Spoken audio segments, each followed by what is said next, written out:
Welcome back to Who Died American Legend. Chad McQueen, the Karate Kid actor and son of Steve McQueen, dies at 63. Chad McQueen, son of the legendary fellow Hollywood actor Steve McQueen, has died. He was 63. Chad McQueen's family announced his death on social media Thursday, calling his life a remarkable journey. He passed his passion, knowledge, and dedication down to us, and we will continue not only his legacy, but our grandfather's as well. They captioned an Instagram photo of McQueen in a classic convertible on his verified account. McQueen died Wednesday, his lawyer, Arthur Barons, confirmed to the Associated Press. A cause of death has not been shared.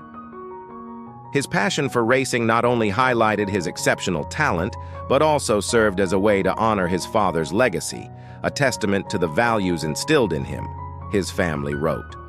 McQueen was also known for starring in the 1993 action film Firepower as Darren Braniff, opposite Gary Daniels. He also served as an executive producer on a number of films, including 2 Steve McQueen documentaries, I Am Steve McQueen and Steve McQueen, The Man in Le Mans. The actor is survived by 3 children, Stephen, Chase, and Madison, and wife Jeannie Galbraith. Stephen McQueen followed in his father and grandfather's footsteps and is best known for starring in The Vampire Diaries as Jeremy Gilbert. McQueen was also known for starring in the 1993 action film Firepower as Darren Braniff, opposite Gary Daniels. He also served as an executive producer on a number of films, including 2 Steve McQueen documentaries, I Am Steve McQueen and Steve McQueen, The Man in Le Mans. McQueen was one of 2 children, and the only son of father and famed film anti-hero Steve McQueen, known as the King of Cool. Steve McQueen, also a racing driver, died in 1980 at age 50. Tito Jackson, brother of Michael Jackson and Jackson 5 co-founder, dies at 70. Tito Jackson, who rose to fame alongside his brothers in the Jackson 5, has died. He was 70. Tito's sons, Taj, Terrell, and TJ Jackson, confirmed his death in an Instagram tribute early Monday morning. We are shocked, saddened, and heartbroken. Our father was an incredible man who cared about everyone and their well-being. The sons captioned a carousel of photos featuring Tito, his sons, and the Jackson 5, in collaboration with Tito's official Instagram account. With siblings Jackie, Jermaine, Marlon, and Michael Jackson, Tito became a Motown hit as 1/5 of the Jackson 5, later the Jacksons. The group's 4 consecutive Billboard Hot 100 #1 singles, I Want You Back, ABC, The Love You Save, and I'll Be There, were part of the foundation of what became known as Jackson Mania, as the brothers crooned and danced their way into the hearts of America under the stiff management of Father Joe Jackson. Jackson also embarked on a solo career, releasing albums Tito Time in 2016 and Under Your Spell in 2021.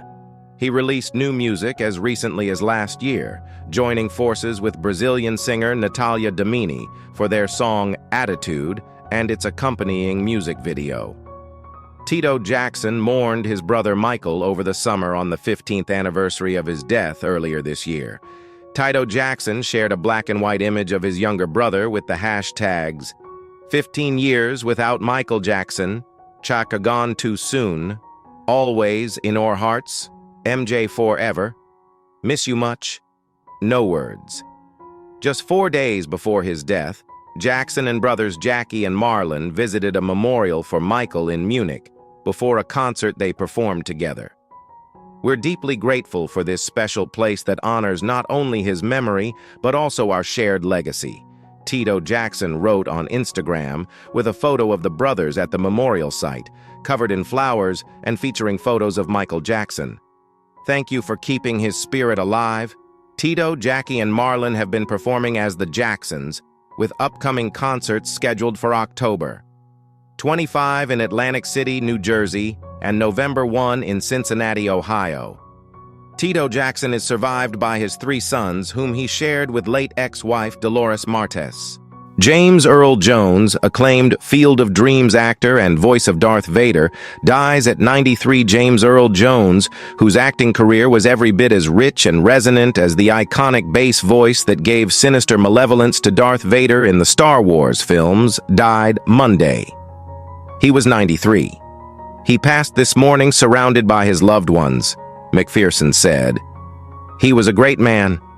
Jones was an acclaimed star of stage and screen, winning Emmy, Grammy, Oscar, and Tony Awards, though later his unmistakable voice became as famous as his usually smiling face.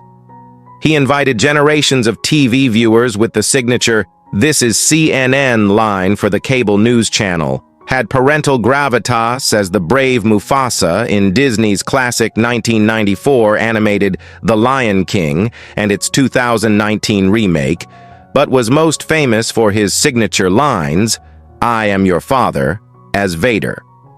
A native of Arkabutla, Mississippi, Jones was raised by his grandparents in Michigan and overcame a stutter in early childhood. After studying drama at the University of Michigan, he moved to New York in 1957 to follow in the footsteps of his father, Robert Earl, who left before Jones was born, as an actor.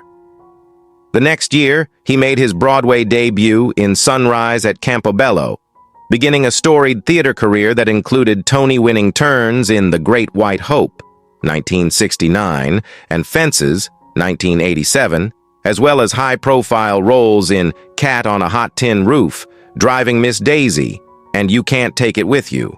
But Jones, who received an honorary Oscar at the 2011 Governor's Awards and a special Tony for Lifetime Achievement in 2017, wasn't even seen on screen for arguably his most trademark role. Beginning in George Lucas's original 1977 blockbuster Star Wars, Jones voiced the intergalactic villain Darth Vader, who almost instantly became one of Hollywood's quintessential antagonists and still endures. The fearsome menace was named The Number.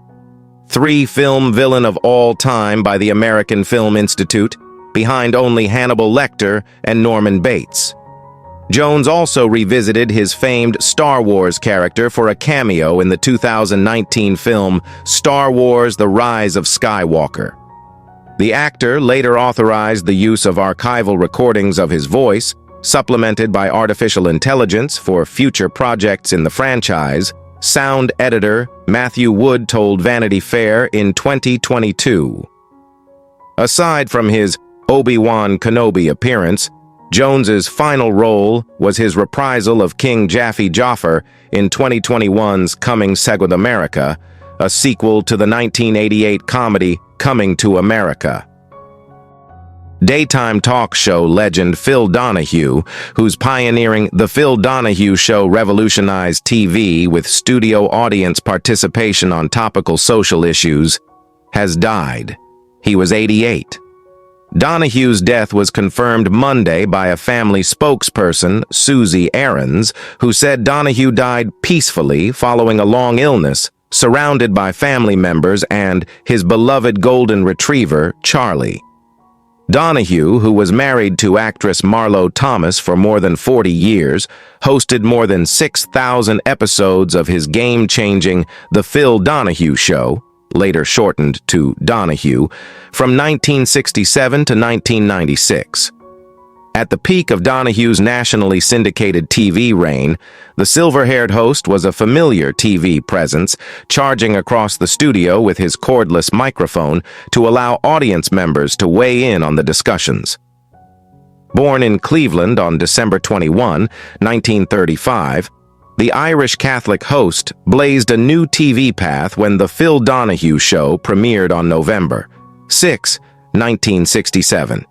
The University of Notre Dame graduate and radio host had been recruited by TV station WLWD in Dayton, Ohio, to repackage his call-in program for local TV. Without the star's comment on TV talk shows in hubs like Los Angeles and New York City, Donahue leaned into hot-button issues with callers and audience members asking questions. The first-time TV host kicked off with a contentious audience discussion with atheist activist Madalyn Murray O'Hair.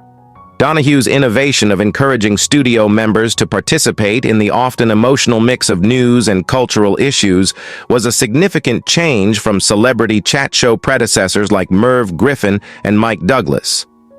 "A talk show is a fundamentally democratic event," Donahue said at his induction to the Television Hall of Fame in 1993. "It allows the people who really own the airwaves, the public, to stand up and actually use them. Nobody screens our audience. Nobody tells our audience what to say. This is the street corner." The nationally syndicated show was rebranded to simply Donahue when the production moved to Chicago's WGN studios in 1974. The next year, Donahue's marriage to college sweetheart Margaret Cooney ended in divorce after 17 years, making the talk show host a single dad to the couple's 5 children. Donahue credited raising his children with helping him relate to the at-home mothers who made up most of his TV audience. The talk show legend expressed no regrets in an interview in 2011 with the Television Academy. "It's been a good life. I'm a happy camper," Donahue said. "What happened to me ought to happen to everybody.